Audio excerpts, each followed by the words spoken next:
আমরা সকলে মানবতার কল্যাণে শুধু উপস্থিতি। আমি সর্বপ্রথম ধন্যবাদ জানাচ্ছি এই সংগঠনে যারা শ্রম দিয়ে, অর্থ দিয়ে, মেধা দিয়ে বিভিন্নভাবে সহযোগিতা করে আজকে পর্যন্ত এই সংগঠনকে এই পর্যায়ে নিয়ে এসেছেন। প্রথমেই ওনাদেরকে ধন্যবাদ জানাচ্ছি। আমি ধন্যবাদ জানাচ্ছি প্রথমেই বিভিন্ন পাবলিক ইউনিভার্সিটি থেকে ইউনিভার্সিটিতে শিক্ষকতা করছেন, বিভিন্ন বিশ্ববিদ্যালয়ে শিক্ষকতা করছেন, কলেজ ইউনিভার্সিটি যারা শিক্ষকতা করছেন, প্রথমে ওনাদেরকে ধন্যবাদ জানাচ্ছি। ধন্যবাদ জানাচ্ছি বিভিন্ন ব্যাংক, বিভিন্ন সরকারি প্রতিষ্ঠান, বিভিন্ন অর্গানাইজেশনে উচ্চপদস্থ কর্মকর্তা যারা এই শহরকে এগিয়ে নেওয়ার জন্য সহযোগিতা করছেন। আমি ধন্যবাদ জানাচ্ছি প্রাইভেট অর্গানাইজেশনের সমস্ত শ্রমজীবী সদস্যদেরকে যারা প্রাইভেট অর্গানাইজেশন এত কষ্ট করার পরেও শহরকে সময় দিচ্ছেন। আমি ধন্যবাদ জানাচ্ছি বিভিন্ন ব্যবসায়ী ভাইদেরকে। সর্বোপরি ধন্যবাদ জানাচ্ছি যারা আজ ঈদের আনন্দ উপভোগ করার জন্য এই ছোট্ট আয়োজনে অংশগ্রহণ করেছেন। সকলকে ধন্যবাদ জানাচ্ছি। আমরা আশা রাখি আমাদের সকলের ঐক্যবদ্ধ প্রচেষ্টায় এই শহর অনেক দূর এগিয়ে যাবে। এই সমাজের কল্যাণে শহর কাজ করবে। আমরা কাজ শুরু করে দিয়েছি। ছোট্ট পরিসরে হলেও আমাদের কিছু সফলতা আছে। এই সফলতা আপনারা শুনবেন। আসলেই সবচেয়ে আনন্দের বিষয় হলো গতকালকে আমরা ইফতার পার্টি করেছিলাম। অবশ্য আমাদের মেসেজগুলো গ্রুপে দেওয়া হয়, অনেকে সময়ের কারণে আসতে পারে নাই। আমি কালকে এত বেশি আনন্দিত হয়েছি যে আমার জীবনে প্রথম এইভাবে এতগুলো ইয়াংস্টার বসে ইফতার করেছি। এটা খুব আনন্দ উপভোগ করছি কালকে আমি। এবং যারা কালকে আসতে পারে নাই আপনাদেরকে ধন্যবাদ জানাচ্ছি, তবে খুব মিস করছেন। আমার রিকোয়েস্ট থাকবে সহকের যে কোনো প্রোগ্রামে আপনার যদি সময় থাকে একটু অনুরোধ থাকবে, একটু আসবেন। আমি উদাহরণস্বরূপ বলবো, আমাদের যুক্তরাষ্ট্র প্রবাসী ছোট ভাই শাহাদাত 3 সপ্তাহের জন্য দেশে আসছে। হয়তো ঈদের বিভিন্ন আত্মীয় স্বজন বাড়িতে যাবে। সকল কিছু পরিত্যাগ করে আজকে আমাদের কাছে সময় দিচ্ছেন। আমি অত্যন্ত কৃতজ্ঞ এবং যারা এখানে আসছেন আপনাদেরকে আবার ধন্যবাদ জানিয়ে সকলের সুস্বাস্থ্য দীর্ঘায়ু কামনা করে আমার বক্তব্য এখানে শেষ করছি। আমরা সকলে মানবতার কল্যাণে। আল্লাহ হাফেজ। ধন্যবাদ জনাব সৈয়দ ফয়েজ আহমদ ভাইকে। এ পর্যায়ে আমরা একটি কবিতা শুনতে যাচ্ছি।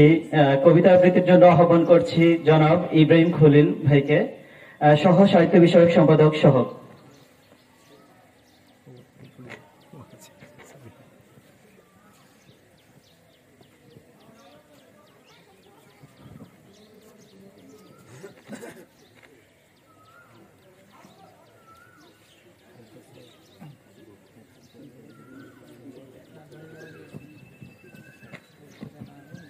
আবৃত্তি করছি কবি ফররুক আহমেদের কবিতা পাঞ্জিরি। রাত পোহাবার কত দেরি পাঞ্জিরি, এখনো তোমার আসমান ভরা মেঘে সেতারা হেলাল এখনো উঠিনি জেগে। তুমি মাছ তুলে আমি তার টানি ভুলে, অসীম কুয়াশা জাগে শূন্যতা ঘেরি।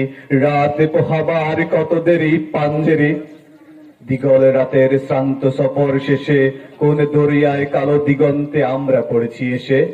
একই গণশিয়া জিন্দিগি নির্বাব, তোলে মার্সিয়া ব্যথিত দিলের তুফান শ্রান্ত খাব। অস্ফুট হয়ে ক্রমে ডুবে যায় জীবনের জয় ভেরি। তুমি মাছ তুলে আমি তার টানি ভুলে, সম্মুখে শুধু অসীম কুয়াশা হেরি। রাতে পোহাবার কত দেরি পাঞ্জেরি, বন্দরে বসে যাত্রীরা দিন গনে, বুঝি মৌসুমি হাওয়ায় মোদের জাহাজের ধ্বনি শোনে।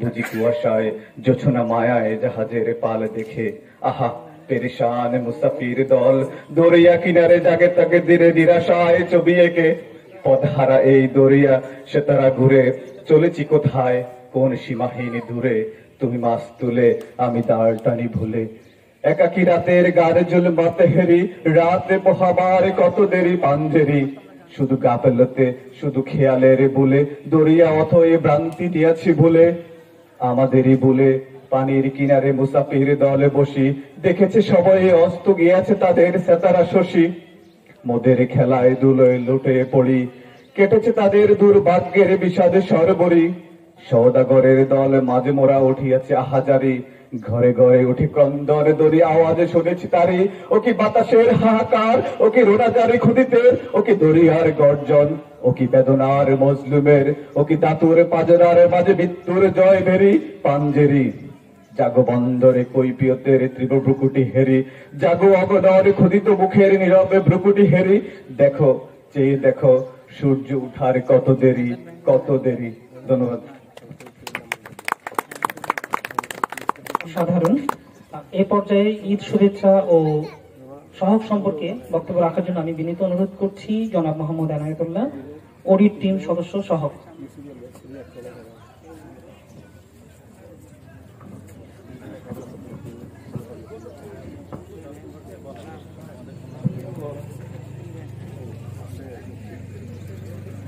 আসসালামু আলাইকুম, সবাইকে ঈদের শুভেচ্ছা। ঈদ উল ফিতরে আজকে আমরা খুব সুন্দর একটা জায়গায় ঈদের নামাজ পড়তে পেরেছি, আলহামদুলিল্লাহ।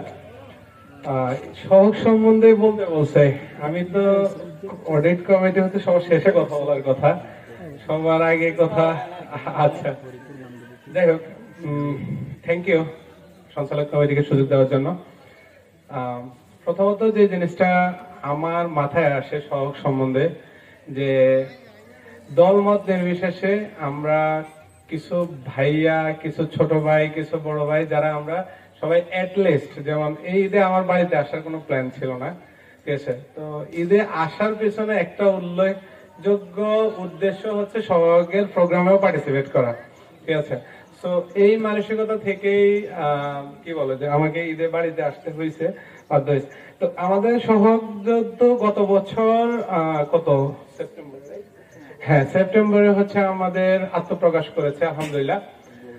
এরপর থেকে কিছু কার্যক্রম সহগ হাতে নিয়েছে, তার মধ্যে একটা বড় উদ্যোগ হচ্ছে এই ঈদগাহ মাঠ, তাই না? আমাদের সহগের মাধ্যমে 1,63,000 টাকা আমরা এই ঈদগাহ মাঠে ডোনেট করতে পেরেছি। এটা একটা বিগ অর্জন আমি মনে করি, ঠিক আছে।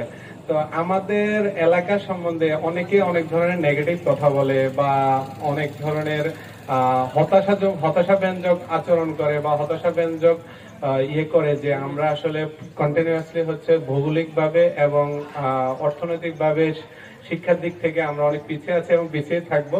তো আমি আমার জায়গা থেকে যে জিনিসটা বলতে চাই, এককভাবে যদি আমরা কোনো ধরনের ইনিশিয়েটিভস নেই, that could be very difficult to achieve any kinds of objectives, unless যদি আমরা এই যে সহগের মতো একটা গুড একটা প্ল্যাটফর্মের মাধ্যমে যদি অ্যাকুমুলেটেড কিছু ইনিশিয়েটিভস নিতে পারি, ইনশাল্লাহ, তাহলে এই ধরনের জিনিসগুলো অ্যাচিভ করাটা কম্পারেটিভলি অনেক বেশি ইজি হয়ে যায়। লাইক 2014-15 সালে আমি এবং আমাদের যে জিয়াউল ইসলাম বাবু কাকা, আমরা দুইজন হচ্ছে একটা উদ্যোগ নিয়েছিলাম যে আমাদের এলাকায় মেধাবীদেরকে আমরা একটা সিম্পল হয়তো 5 ইয়ার্সের জন্য বা 3 ইয়ার্সের জন্য একটা ফাইন্যান্সিয়াল বৃত্তি দিব, যাতে করে তার এডুকেশনটা কন্টিনিউ করতে পারে। তো এটা যেহেতু ব্যক্তি পর্যায়ে আমরা এই ডিসিশনটা নিয়েছি, তো পরে আর আমরা একটা লিস্টও করেছিলাম, কিন্তু আনফরচুনেটলি এভাবে হয় নাই, কারণ হচ্ছে হয়তো সময়, আর্থিক যে সাপোর্টটা দেওয়ার মতো ওই ধরনের ক্যাপাসিটি আমাদের ওই মুহূর্তে ছিল না। কিন্তু যেহেতু আমাদের এখন একটা প্ল্যাটফর্ম আছে, আলহামদুলিল্লাহ প্রায় 100-র মতো সদস্য, এবং ইনশাল্লাহ এটা আরো বাড়বে, তাহলে এটা খুবই ইজি হয়ে যাবে। আমরা যদি দেখা যাচ্ছে প্রতি বছর যেটা মানে আমাদের মেইন অবজেক্টিভ হওয়া উচিত, সেটা হচ্ছে ট্যালেন্ট ম্যানেজমেন্ট বা ইন্টেলেকচুয়াল ম্যানেজমেন্ট, যেটা আমরা এই মুহূর্তে সবচেয়ে বেশি ক্রাইসিস ফিল করতেছি এজ এ জাতি হিসেবে। যেখানে যাচ্ছি আমাদের মেধার এত বেশি ঘাটতি, ঠিক আছে, এইটাকে দূর করার জন্য লং টার্ম একটা অবজেক্টিভস হিসেবে আমরা যদি এই কাজটাকে করি, যে প্রতি বছর বেশি না, আমরা 5 জন মেধাবী স্টুডেন্টকে আমরা সুযোগ দিব, যে সুযোগের মাধ্যমে একটা সার্টেন টাইম লেটার ইনশাল্লাহ আমরা ফল হারভেস্ট করতে পারবো। সে কি করতে পারবে, সে হয়তো তার জায়গায় সে একজন ডক্টর হবে, ঠিক আছে, সে আমাকে ফ্রি অফ কস্টে ট্রিটমেন্ট দেওয়ার দরকার নেই, আমার নেক্সট জেনারেশনকে he or she will provide the free of cost treatment, ঠিক আছে। তার পরবর্তীতে এটা it might be anything and everything, যেমন আমরা হয়তো গভর্নমেন্ট অফিসিয়াল ওইভাবে আমরা পাচ্ছি না, ঠিক আছে, ইনশাল্লাহ একটা সার্টেন টাইম লেটার যখন আমাদের এখান থেকে আমাদের কমিউনিটি থেকে 5 জন গভর্নমেন্ট অফিসিয়াল হবে, ঠিক আছে, এটা সচিবালয় হোক বা যেখানে হোক না কেন, ঠিক আছে, আমরা প্রথমত এই বেনিফিটটা অ্যাজ এ কমিউনিটি মেম্বার হিসেবে আমরা সবার আগে পাবো, ঠিক আছে। আর আরেকটা যে বিষয়টা সেটা হচ্ছে আমাদের সাংগঠনিক ভাবে সহজ যে উদ্যোগগুলো নিচ্ছে, এটার জন্য আমি ধন্যবাদ জানাই। তবে একটা জিনিস হচ্ছে আমার কাছে মনে হয় যে অনেকগুলো জিনিস নিয়ে এট এ টাইম কাজ না করে আমরা ছোট ছোট লক্ষ্য বা ছোট ছোট অবজেক্টিভ কে সেট করে, এটা it might be for 1 year for 2 years, ঠিক আছে, আমরা এইভাবে যদি কাজ করি তাহলে আমার কাছে মনে হয় আমাদের লক্ষ্যগুলো অ্যাচিভেবল হবে। যেমন ঈদগাহ, এটা কিন্তু সবাই প্রচেষ্টা, আমার কাছে যেটা প্রতিনিয়ত নক দিয়েছে বা আমি আপডেট নিয়েছি, ঠিক আছে, যে খুব ফ্রেশ করে এই জিনিসটাকে হয়তো উঠে আনা হয়েছে, তা আনলেস হইতো না।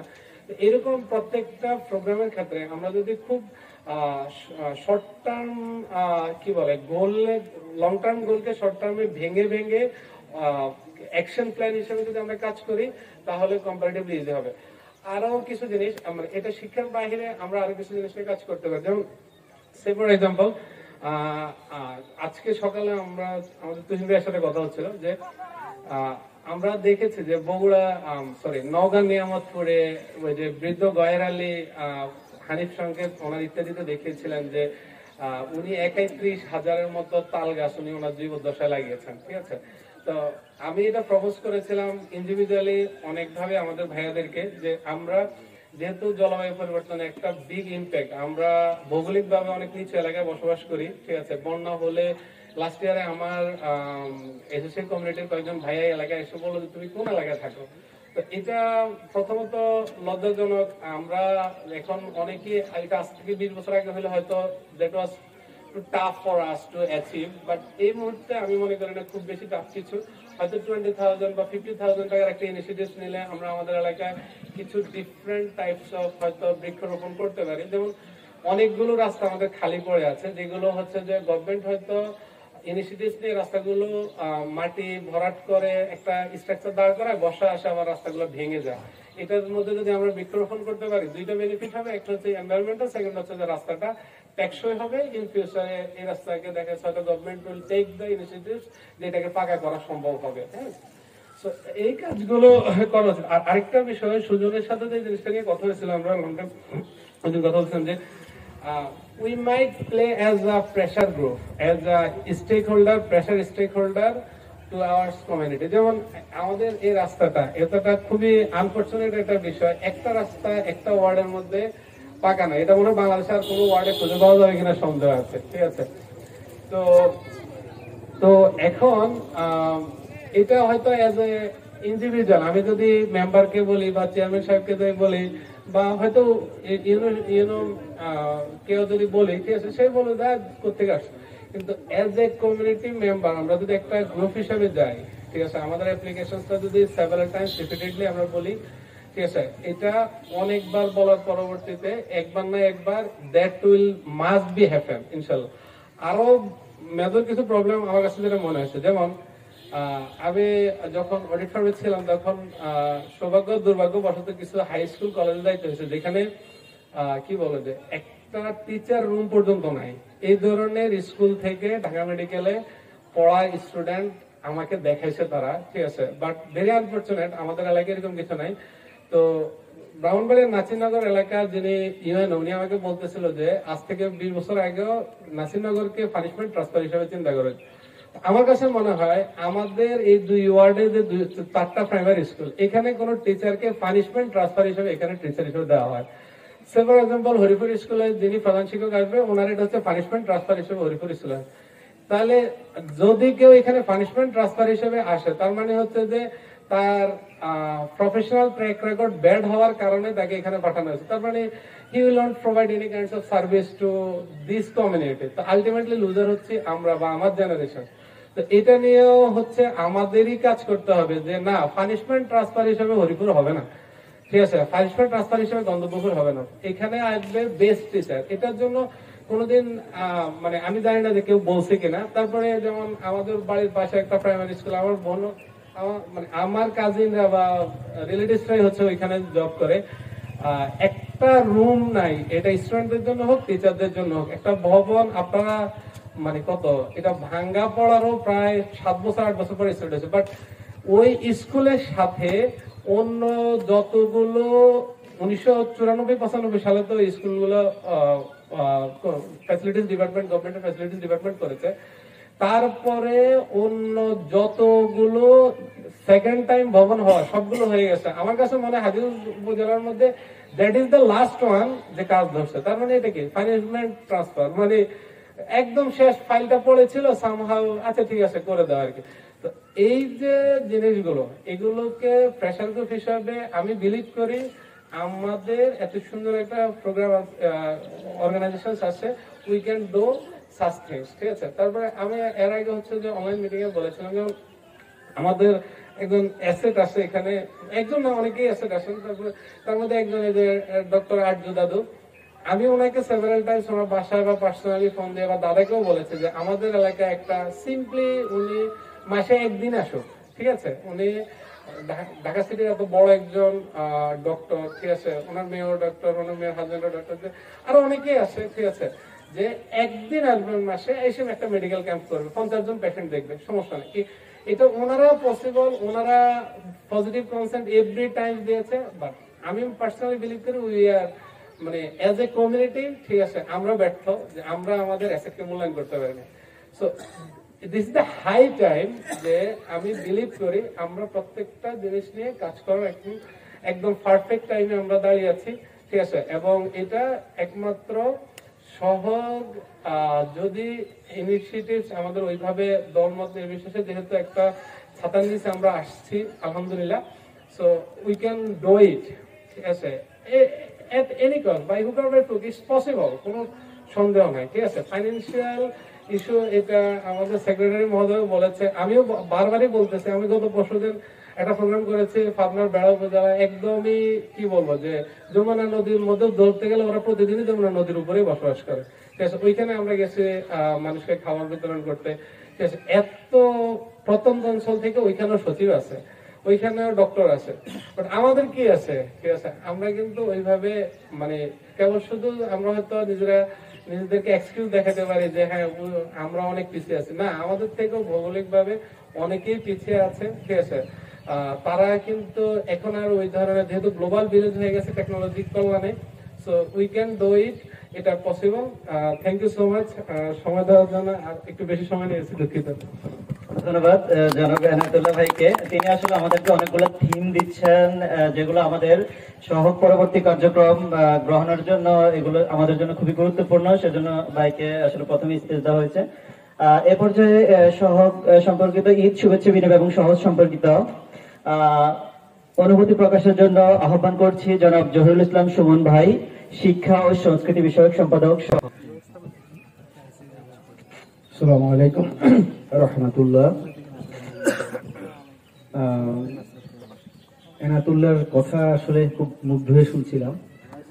বরাবরই ওর বক্তব্যগুলো আমার খুব ভালো লাগে। তো ওর কথা ধরেই বলছি, গত 15-20 দিন আগে কচুয়াতে ডক্টর আমিন আছেন, একজন পিএসসির সদস্য। তো ওনার খুব কাছের একজন লোক, উনি কুমিল্লা একটা প্রাইভেট মেডিকেলের চেয়ারম্যান। তো উনি বলছিল যে ডক্টর আমিন বারবার বলছিল যে আমি কচুয়ার কোনো ছেলে খুঁজি, বিসিএস এর বাইরে ওঠে কচুয়ার ছেলে খুঁজে। তো এটার একটা মজার উদাহরণ আমি পেলাম যে আমাদের ইউনিভার্সিটির ডক্টর শরীফ এনামুল কবির, তো উনি পিএসসির মেম্বার ছিল অনেকদিন। তো আমাদের বাংলা ডিপার্টমেন্টের এক আপু ওখানে ভাইভাতে সরাসরি কথা হচ্ছিল ডক্টর শরীফ এনামুল কবিরের সাথে। তো আপুর খুব স্বপ্ন ছিল বিসিএস অ্যাটলিস্ট পররাষ্ট্র বা অ্যাডমিনিস্ট্রেশন হবে। তো আপুকে শুধু নাম জিজ্ঞাসা করবো, নাম জিজ্ঞাসা করে ছেড়ে দিই। আপু ভাইবা বোর্ড থেকে বের হয়ে এসে ওনার নিজের বক্তব্য, কান্না শুধু, যে আমি এত সাধনা করলাম, আমাকে শুধু নাম জিজ্ঞাসা করে বের করে দিল, তার মানে আমার হবে না। স্বাভাবিক, যেহেতু বিসিএস এ ভালো, আপনারা নিশ্চয় জানেন যে পররাষ্ট্র, অ্যাডমিনিস্ট্রেশন, পুলিশ, ভ্যাট, ট্যাক্স এগুলোতে একটু ভালোভাবেই যাচাই করে। যাই হোক, পরবর্তীতে রেজাল্ট আসলো, ওই আপুর বিসিএস অ্যাডমিনিস্ট্রেশন হলো। তাহলে এই যে আমাদের ইয়েটা, বিসিএস অ্যাডমিনিস্ট্রেশন আপনারা তো জানেনই, প্রথমে ছিলেন। তাহলে এই যে মানে ও যে বললো যে আমাদের স্কলার দরকার, আসলে এইটা তো আমাদের আসলে হঠাৎ করেই হবে না। আমাদের, আমার মনে হচ্ছে আমাদের দীর্ঘমেয়াদী আমাদের প্রাইমারি লেভেল থেকে শুরু করতে হবে। আমাদের প্রাইমারিতে নিশ্চয়ই ভালো স্টুডেন্ট আছে। এখন একটা ভালো স্টুডেন্টকে আসলে, যেমন আমি স্কুলে আমরা লেখাপড়া করছি, এখানে ম্যাক্সিমাম আমরা স্কুলে লেখাপড়া করছি। তো আসলে আমরা যেমন ইউনিভার্সিটি গিয়ে দেখি যে আমরা বাংলাই বলতে পারি না, আমাদের উচ্চারণ সমস্যা, গ্রামার আমরা একদম দুর্বল, পারি না। মানে আমাদের টিচারও ওইভাবে পড়াই নেই। মানে এটা আসলে আমাদের ওই টিচার হয়তো সেরকম কোয়ালিটি ছিল না, যার কারণে সেটা হয়েছে। তো এখন আমাদের এই যে প্রাইমারি যে টিচাররা আসে, তাদের নিশ্চয় ট্রেনিং হয়, তাদের পিটিএ ট্রেনিং হয়, অনেক ধরনের সরকারি ট্রেনিং আছে, ট্রেনিং গুলো হয়। কিন্তু আমরা দেখি যে ট্রেনিং গুলো করে আসার পরও তারা অ্যাজ ইউজুয়াল সেবাটা দিয়ে যাচ্ছে, তারা ওই ট্রেনিংটা কাজে লাগাচ্ছে না। আর কেন জানি মনে হচ্ছে ওদের স্বচ্ছতার জবাবদিহিতা খুব কম। আমাদের এখানে সহগে যারা আছে, এখানে স্থানীয়, তারা যদি একটু স্কুলগুলোকে ভিজিট করে, এবং যেহেতু আমিও শিক্ষা সম্পাদক, আমারও দায়িত্ব আছে, আমিও অবশ্যই থাকবো, যে আমাদের পুরো 2 গ্রামে আপাতত যে ভালো কিছু স্টুডেন্ট বের করা, একদম প্রাইমারি লেভেল থেকে ওদেরকে এভাবেই বলবো যে চাষাবাদ করা, ওদেরকে লালন পালন করা, ওদেরকে দিক নির্দেশনা দেওয়া। এই যে এনাতুল্লাহ বলি, এই যে আমাদের মমিন কাকা একজন ছেলে, ওই ও আছে নোয়াখালী বিজ্ঞান ইউনিভার্সিটি, বরিশাল না, ওর বাবা যখন ইউনিভার্সিটি রাজশাহীতে পড়বে, তখন আমাকে বলছিল যে বাবা কেমন হবে, বলছে না, বাংলাদেশের যে কোনো পাবলিক ইউনিভার্সিটিতে পড়লেই তার ভ্যালু থাকবে। এখন 2 গ্রামের যে, যেমন আমি হাজীগঞ্জ থাকি, প্রায় আমাদের 2 গ্রামকে একটু অন্যভাবে দেখা হয়। এখন আসলে এটা আমাদের রাতারাতি পরিবর্তন হবে না, কারণ আমাদের মানসিকতা তো পরিবর্তন নেই। যেমন আমার মানসিকতা এখনো ওইভাবে পরিবর্তন হয়নি।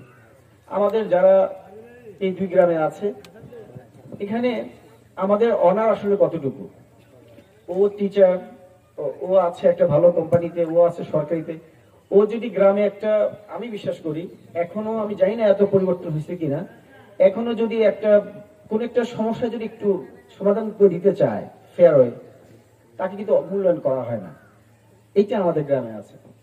তো আমরা ও যে বললো যে একদম প্রত্যন্ত অঞ্চলে, যে এবার মেডিকেলের ফার্স্ট যে হয়েছে, সেও কিন্তু ঢাকার বাইরে। তাহলে আমরা পারবো না? এবং কচুয়াতে, যেমন কচুয়া আমার জীবনে প্রথম চাকরি সূত্রে আমার যাওয়া, আমি জীবনে কচুয়া যাইনি। এখন দেখি যে কচুয়াতে প্রচুর পলিটিক্যাল ভায়োলেন্স, আপনারা জানেন, মানে তারা এত বেশি অ্যাগ্রেসিভ সব ক্ষেত্রে। কিন্তু প্রত্যন্ত জায়গায় ওদের সচিব আছে, ওদের ভালো ভালো আমলা আছে, ভালো ভালো ডাক্তার আছে, বুয়েটের টিচার আছে। কিন্তু আমাদের 2 গ্রামে আগে কিছু ছিল, কিন্তু বর্তমান জেনারেশনে কিছুটা হচ্ছে। তো আমাদেরকে আসলে এই সহগের জন্য আজকে যেমন এই প্রোগ্রাম, অনেকে আসেনি, অনেকে আসছেন। তা আমি মনে করি আপনারা যারা এই প্রতিষ্ঠানে একটু একটু শ্রম দিবেন, এবং এই শ্রমের সাথে একটু একটু অর্থ, একটু একটু পরামর্শ। আমি শ্রম এবং অর্থের সাথে অবশ্যই গাইডলাইন দরকার। আমি অলরেডি সাইফুলকে বলছি যে আমাদের প্রাইমারি লেভেল থেকে আমাদের স্টুডেন্টদেরকে গ্যাদার করা, আমি যা পারি, যা বুঝি তাকে একটু বুঝাবো। সাইফুল যা পারে, ও যা পারে, আমাদের যে জসিম ভাই আছে, ওনারা আমাদের সিনিয়র মানুষ, আমরা আসলে ওনাদেরকেও দেখে অনেক কিছু শিখছি। জসিম ভাই মানে যখন, যেমন আমি ওনার সাথে আমার ফেসবুকে আছে, আমি খুব উৎসাহী হই আসলে। তাহলে এইরকম আমাদের আইডল আছে। আমাদের অন্য গ্রাম দরকার নেই, অন্য উপজেলা দরকার নেই, আমাদের গ্রামেই ভালো ভালো মানুষ আছেন। হয়তো তারা ওই ধরনের এনভায়রনমেন্ট পান না, ওই ধরনের একটা প্ল্যাটফর্ম পান না, দেখে হয়তো ওনারা এগিয়ে আসে না অনেক ক্ষেত্রে। এটা তৈরি করব। আর আপনার আজকের একটু শ্রম, আপনার একটু সহযোগিতা, আপনার কথা দিয়ে একটু বুঝানো, এটা একসময় কাজে দিবে। দেখেন, আমরা এটা অরাজনৈতিক, এই কারণে আমরা অনেক কিছু হয়তো বলি না। তারপরও আমি এই গত 24-এ যে আমাদের যে ইয়াটা হলো, বিপ্লবটা হলো, এখানে কিন্তু মানে আমাদের আমার ডিপার্টমেন্টের একজন টিচার, কবি নবারুণ ভট্টাচার্যের একটা কবিতা, উনি ওই প্রথমে এবং মাঝে শেষে কয়েকটা লাইন মিলিয়ে উনি একটা বক্তৃতায় এটাকে আবৃত্তি করছে। তো যখন সেনাবাহিনী কারফিউ হওয়ার পরে মোটামুটি স্থিমিত হয়ে গেছে, তখন কিন্তু উনি এই নবারুণ ভট্টাচার্যের এই কবিতাটাকে জাহাঙ্গীরনগর বিশ্ববিদ্যালয় থেকে খুব জোরালো ভাবে উনি বলেছেন। ওনার বক্তব্য শুধু এতটুকুই ছিল। তো সেটা একটু বলি আমি আপনাদেরকে। উনি নবারুণ ভট্টাচার্য লিখেছে, যে পিতা সন্তানের লাশ শনাক্ত করতে ভয় পায় আমি তাকে ঘৃণা করি, যে ভাই এখনো নির্লজ্জ অস্বাভাবিক হয়ে আছে আমি তাকে ঘৃণা করি, যে শিক্ষক বুদ্ধিজীবী কবি ও কেরানি প্রকাশ্যে রাজপথে এই হত্যার বিচার চায় না আমি তাকে ঘৃণা করি। এই মৃত্যু উপত্যকা আমার দেশ না, এই জল্লাদের উল্লাস আমার দেশ না, এই বিস্তীর্ণ শ্মশান আমার দেশ না, এই রক্ত স্নাত কসাইখানা আমার দেশ না। দারুণ উদ্বুদ্ধ হয়েছে। কবি নবারুণ ভট্টাচার্য কি কখনো কল্পনা করছে যে 2024 সালে তার এই কবিতা এতটা বারুদ ছড়াবে? ওই প্রেক্ষাপটে আমি আপনাদেরকে বলছি, আপনারা যারা এই শহরকে, এই 2 গ্রামকে একটু সময় দিবেন, অর্থ দিবেন, পরামর্শ দিবেন, 2 বছর, 5 বছর, 10 বছর, 20 বছর হয়তো আপনার এই সহযোগিতা দারুণ বারুদ ছড়াবে। এবং এই যে সচিব, এই যে ডক্টর, এই যে বুয়েট, এই যে ইঞ্জিনিয়ার আমরা বলছি, এই 2 গ্রাম থেকে হবে, অনেক বেশি হবে। আমাদের গ্লোবালাইজেশনে আমরা টেকনোলজি প্রযুক্তির দিক দিয়ে বিশ্ব এগিয়ে যাচ্ছে। আপনার যে ইলন মাস্কের কথা আমরা সবাই জানি, যে ওনার ছোটবেলা থেকে তার ভাবনাগুলো কেমন। মানে ইলন মাস্কের যে টেসলা বা এই যে মহাকাশের যে বিষয়গুলো, মানে ও কিন্তু দক্ষিণ আফ্রিকায় বড় হওয়া, ওখানে মানে শিশুবেলা ওখান থেকে সে কিন্তু মার্কিন যুক্তরাষ্ট্রে অবস্থা করছে। আমি আপনাদেরকে উদাত্ত আহ্বান করব, আপনারা সকল সেক্টরে শহরকে এগিয়ে নিয়ে যান এবং এই প্ল্যাটফর্ম থেকে যেন আমরা এই 2 গ্রামের সোনালী ভবিষ্যৎ আমরা পাই এবং আমাদের ছোট ভাইরা, আমাদের সন্তানরা যেন মাথা উঁচু করে এই 2 গ্রামে, যেমন একটু আগে বলা হয়েছে যে মানে পানিশমেন্ট বদলি, যেন এই 2 গ্রামে আসার জন্য পাগল হয়ে যায়, এই ধরনের আমরা চাই। আমি আবারও বলছি, সকল ভেদাভেদ ভুলে যান, রাজনীতিকে ভুলে যান। রাজনীতি পার্সোনাল বিষয়, পার্সোনালি আপনি করেন, কিন্তু আপনি যখন রাজনৈতিক ভাবেও কাকে আঘাতটা করবেন, করার আগে ভাববেন ও আমার গ্রামের, ও আমার পাশের গ্রামের, ও সহগের। এই একটা সহানুভূতি, এই একটা মায়া যেন আপনার কাজ করে, কারণ আপনি তো মানবিক মানুষ, আমরা তো মানুষ। দিন শেষে কিন্তু আমরা সবাই সেই আদম হাওয়া থেকেই আসা, এবং আমাদের ঠিকানা কোথায় ছিল? জান্নাত, বেহেশতে থেকে আমরা আসছি। আমরা যেন আবার বেহেশতে ফিরে যেতে পারি আমাদের কর্মের দ্বারা, এবং সহগের উত্তর সাফল্য কামনা করছি। সবাই ভালো থাকবেন, আল্লাহ হাফেজ। ধন্যবাদ জনাব জহিরুল ইসলাম সুমন ভাইকে।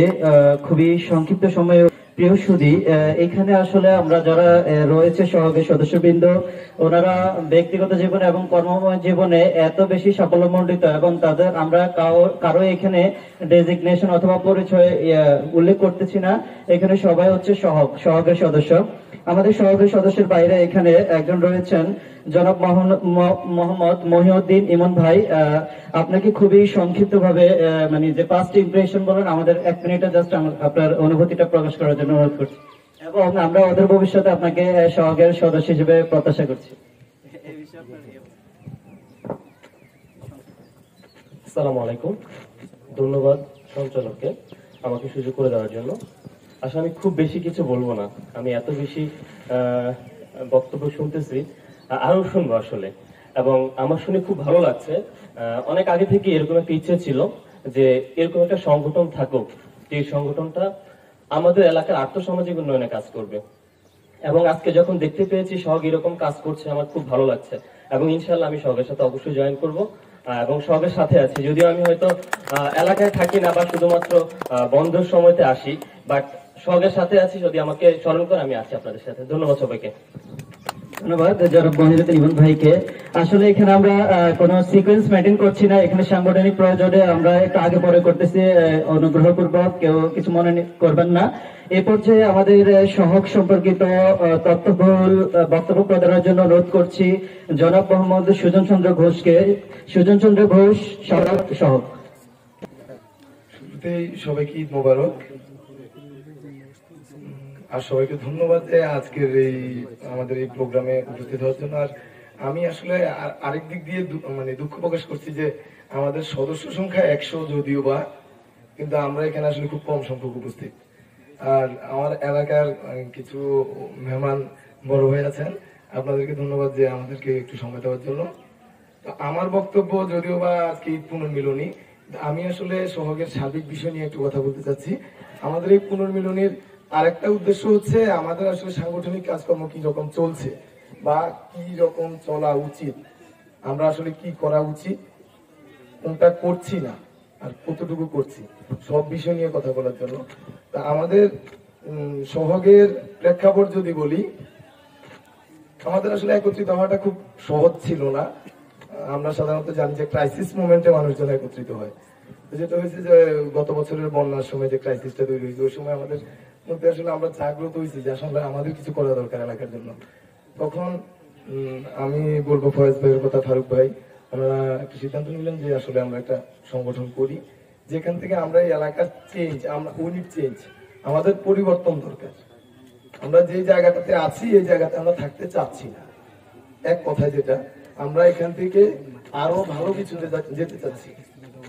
এই জন্য আমরা সিদ্ধান্ত নিলাম যে একটা সংগঠন করব। এটা নিয়ে কাজ শুরু গত বছরের অগাস্ট থেকে। এরপর আমরা আত্মপ্রকাশ করি 2024 সালের 12 অক্টোবর। এরপরে যদি আমি বলি, আমি একজন ব্যক্তি হিসেবে শুরু থেকেই চেষ্টা করি আসলে যতটুকু সম্ভব এর পাশে দাঁড়ানো, ওর পাশে দাঁড়ানো। আমার আসলে ব্যারিয়ার থাকে, প্রত্যেকটা ব্যক্তির নির্দিষ্ট ব্যারিয়ার আছে। কিন্তু যখন আমরা অনেকগুলো ব্যক্তি একত্রিত সংগঠিত হয়ে যাই, সংগঠন হয়, ওটারও ব্যারিয়ার থাকে, কিন্তু ওটার ব্যারিয়ার আমার ওই পার্সোনাল ব্যারিয়ারের তুলনায় কিছুই না। কারণ আমরা যখন একজন কোন একটা কাজ করতে যাই, 200 জন যখন কাজ করতে যাই, আমার 2টা হাত, 200 জনের 400 হাত। যেটা আমি 100 বার চেষ্টা করে ব্যর্থ হব, ওটা আমরা 100 জন একবার জাস্ট ব্যর্থ হবো, দ্বিতীয়বারই কিন্তু সফল। তো আমার লক্ষ্য ছিল আসলে অনেক বড়। আমি বলবো না যে লক্ষ্যে পৌঁছাতে পারি নাই, তবে 6 মাসের যে একটা সময়, এই সময়ে আমরা পৌঁছাতে পারি নাই। এজন্য আমি দুঃখ প্রকাশ করছি। পাশাপাশি এর সম্পূর্ণ দায় আমি নিচ্ছি, তবে আমি কাউকে দায় মুক্তি দিচ্ছি না। দায় মুক্তি দিচ্ছি না আমার কমিটির কাউকে। আমি জনকল্যাণমূলক কাজ করব, বা এখানে হচ্ছে আমার এটা কোনো লাভজনক সংগঠন না। লাভ আছে, কিন্তু এটা অন্য লাভ। আমার মানসিক শান্তির একটা ব্যাপার আছে। আমি কাজ করব, কাজ করার জন্য আমার প্রথম যেটা দরকার আমি মনে করি ওটা হচ্ছে আমার ইচ্ছা আছে কিনা। 2 নম্বরে আমি সিদ্ধান্ত নেবো, হ্যাঁ আমার ইচ্ছা আছে, এবার আমি কাজ করব। কিন্তু আমরা আগেই সিদ্ধান্ত নিয়ে বসে আছি কাজ করবো, কিন্তু আসলে ইচ্ছে নাই। তাহলে আমরা এই সিদ্ধান্ত নিলাম কেন? যারা যারা কাজ করছেন না তারা সিদ্ধান্ত নিলেন কেন? আমি যদিও বা আমার কথা আপনাদের খারাপ লাগতে পারে, কিন্তু আমি আমার জায়গা থেকে, আমি ব্যক্তি সুজনে এই কথাটা বলছি না বা আপনাদেরকে কিছুই বলছি না, আমি সংগঠনের ওই পদে থেকে বলছি যে আপনারা আগের প্রশ্নকে পরে আর পরের প্রশ্নকে আগে নিলেন কেন? যদি কাজ করি, হ্যাঁ আমার কাজ করার ইচ্ছা আছে, এবার আসেন আমরা কাজ করি। যদি কাজ করতে চাই, আমার সংগঠনের মূল টার্গেট যেটা, আমরা যে টার্গেটটা নিয়েছিলাম যে এখানে আমরা বৈষম্যহীন সমাজ করব, আমার এই সমাজে শিক্ষার আলো দিয়ে ভরিয়ে দেব, কিন্তু আমি এই বিষয়ে কতটুকু কাজ করতে পেরেছি গত 6 মাসে? যদিও সময়টা খুব কম, আমরা সাংগঠনিক ভাবে এতটা শক্ত না, আমরা এখনো একটা সংগঠন হয়ে উঠতে পারি নাই। যদিও বা আমরা এখানে নামটা অলরেডি সংগঠনের নাম সহজ দিচ্ছি, আমরা এখনো সংগঠনের চাইতে ব্যক্তিটা বড়। আমাদের ব্যক্তির তুলনায় সংগঠনটা যেদিন বড় হবে, ওই দিন আমি বুঝবো যে আমরা কাজ করছি। এখনো সহগের চাইতে আমাকে বেশি চিনে কেন? এখনো সহগের চাইতে ফারুক ভাইকে বেশি চিনবে কেন? আমি যখন কাজ করব, কাজ কে করছে? সহগ। যখন ওইটা আসবে ওই দিন আমি বুঝবো যে হ্যাঁ আমরা সফল। এখন আমরা আসি আমাদের কাজ নিয়ে, যদি কাজের কথা বলি, সবাই প্রথম ব্যারিয়ার যেটা বলে যে আমাদের টাকা দরকার, টাকা দরকার, টাকা দরকার। ভাই টাকা দরকার নাই, টাকা আপনাদের কত দরকার, যখন দরকার হবে তখন ম্যানেজ যদি করতে না পারি ওটা দায়ভার আমার, আপনারা কাজ করেন, দায়ভার আমি নেব। অর্থ যোগানের যে ব্যাপারটা আছে আমি দেবো না, আমি কারো কাছ থেকে চেয়ে নেবো, আমি জসিম ভাইয়ের কাছ থেকে চেয়ে নেবো, আমি যারে ভাই তার কাছ থেকে চেয়ে নেবো। টাকা আমার কোনো ফ্যাক্টর নাই। এ পর্যন্ত যে কয়টা প্রোগ্রাম হয়েছে এটা হোক 5,000 টাকা, 10,000 টাকা, ছোট, কিন্তু কোনোটা থেকে টাকা নিয়ে কোনো প্রবলেম হয়েছে? তাহলে আমরা বারবার কেন টাকাটাকে ব্যারিয়ার হিসেবে ধরতেছি? ওটা আমার টাকা আমার কোনো ব্যারিয়ার না। আমার সবচেয়ে বড় সমস্যা হচ্ছে আমার ইচ্ছা নাই। আমার ইচ্ছা থাকলে আমি অবশ্যই সময় বের করতাম। আপনারা অনেকেই গ্রামে আছেন, আমি খুব বেশি ব্যস্ত মানুষ না, তবে ব্যস্ত মানুষ। আমি অফিস করি, আমি প্রত্যেক সপ্তাহে চেষ্টা করি যে আমি গ্রামে যাব। এটা হয়তো আমার নিজের ব্যক্তিগত টান থাকে গ্রামের প্রতি। আমি বৃহস্পতিবার 2টা বাজতে দেরি অফিস থেকে বেরোয় দেবো। এই মাসে আমি আমার ফ্যামিলি নিয়ে ঢাকায় গেছি, তারপর আমার মানে বারবার ইয়ে লাগতেছে আমি আর বাড়ি যেতে পারবো না প্রতি সপ্তাহে। তো ঈদের ছুটি যেদিন দিল, ছুটি সর্বশেষ দিন কোন রকম অফিসটা করছি, দায়িত্ব অবহেলা না, আমি আমার ওই দিনের যে কাজ ওইটা আমি যত দ্রুত বাড়ি শেষ করছি, শেষ করে আমি 1টার দিকে অফিস থেকে বের হয়ে আমি বাড়িতে, যে আমি 9 দিন একটা দীর্ঘ সময় পাবো, এই সময়টাতে আমি কাজ করব। আমাদের সামনে এখনো 4-5 দিন সময় আছে। আমি চাই আপনারা অন্তত এই 4-5টা দিনের মধ্যে 2টা দিন আমাদেরকে দেন, সহককে দেন, আমাকে না, সহককে দেন। আমরা কিছু কাজ করি। আমরা প্রথমে যদি কাজ করতে যাই, এই সমাজ চেঞ্জ করতে গেলে প্রথম যেটা দরকার, এনায়েতুল্লাহ ভাই অলরেডি বলে গেছেন যে আমাদের আসলে শিক্ষাগত যে ব্যাপারটা আছে ওটা নিয়ে আমাদের কাজ করা দরকার প্রথমে। গতকাল কেউ একজন আমাকে একটা লাইন বলছিল যে আমি কাউকে একটা মাছ দিলাম, সে ওই দিন খেয়ে ফেলবে, কিন্তু আমি যদি তারা মাছ ধরার সিস্টেমটা শিখিয়ে দিই, সে মাছ ধরে ধরে খাবে। তা আমি ফ্যামিলিতে এই যে এইবার ঈদে আমরা কি দিলাম, ঈদ শুভেচ্ছা।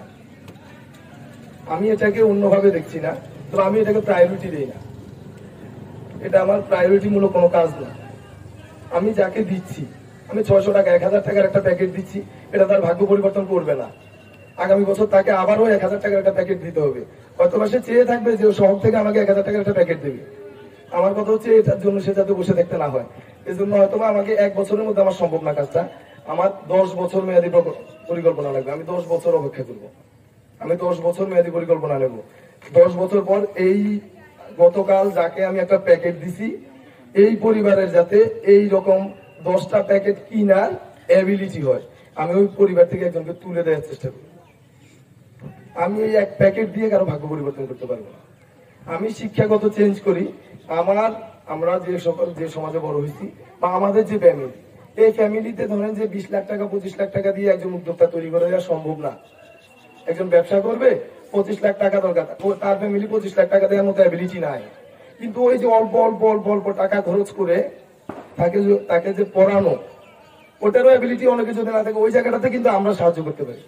তাকে ওই অল্প অল্প অল্প অল্প করে যদি গড়ে দিতে পারি, 12 বছর 15 বছর 16 বছরের যে শিক্ষা জীবন, ওটাতে যদি আমি গড়ে দিতে পারি, সে অন্তত চাকরিটুকু করে খেতে পারবে। আমি যে জায়গায় দাঁড়াইছি এই জায়গাটাতে দাঁড়াইতে পারবে, তার প্রাণ নিতে হবে না। তা আমি ওই জায়গাটাতে কাজ না করে আমি বারবার বলি আমরা শিক্ষাগত দিকটাতে কাজ করি।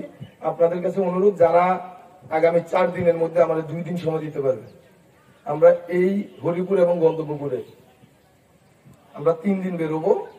হরিপুরে এর মধ্যে 2 দিন, যে কোনো 2 দিন আপনারা সময় দেবেন, জাস্ট রোটেট বাই রোটেশন। আমরা হরিপুর উত্তরপাড়া থেকে শুরু করে পালবাড়ি হয়ে উচ্চগ্রাম হয়ে একদম চরবাড়ি পর্যন্ত পুরোটাতে যত স্টুডেন্ট আছে, কে কোন অবস্থায় আছে, প্রত্যেকের ডাটা নেব। এই ডাটা অ্যানালাইসিস করব। এই ডাটা অ্যানালাইসিস করে আমরা সিদ্ধান্ত নেব। আমি একজন স্টুডেন্ট, ধরেন একটা ক্লাসে 100 জন স্টুডেন্ট আছে, যে 100তম তাকে আমি ইঞ্জিনিয়ার বানাইতে পারবো না, তার পেছনে আমি ইঞ্জিনিয়ারের সময় ব্যয় করতে রাজি না। তাকে আমি হাতের কাজ শেখানোর ব্যবস্থা করব। যারা আমি ইঞ্জিনিয়ার বানাইতে পারবো তার জন্য ওই ইনভেস্টমেন্ট করব, যারা আমি ডাক্তার বানাইতে পারবো তার জন্য ইনভেস্টমেন্ট করবো। আমরা এখানে ক্রাইটেরিয়া বেসিস ভাগ করবো এই স্টুডেন্ট গুলাকে। এই তথ্যের পর আমরা স্কুল কলেজ থেকে তাদের তথ্য নেব, নিয়ে 2টা থেকে আমরা ক্রস ম্যাচিং করে এখানে ক্লাসিফিকেশন করব। ক্লাসিফাই করে আমরা ধাপে ধাপে যে ধাপে পড়ে ওই ধাপের ওরে নিয়ে ওইভাবে কাজ করবো। এলাকা চেঞ্জ না হয়ে যাবে কই? এই এলাকা চেঞ্জ না হওয়ার কোনো উপায় নাই।